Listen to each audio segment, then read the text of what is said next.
I was in England. God, I can't believe I'm telling you this.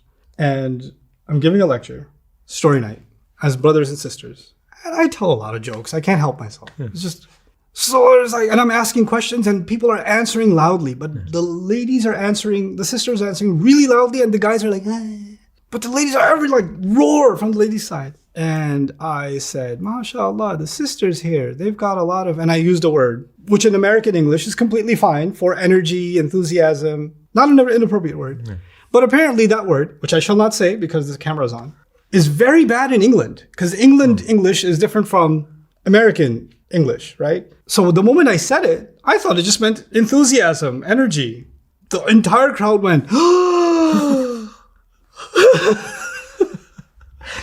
and I'm like, what happened? And then somebody came on stage. That word means this in English, in England. I was like, oh, moving on.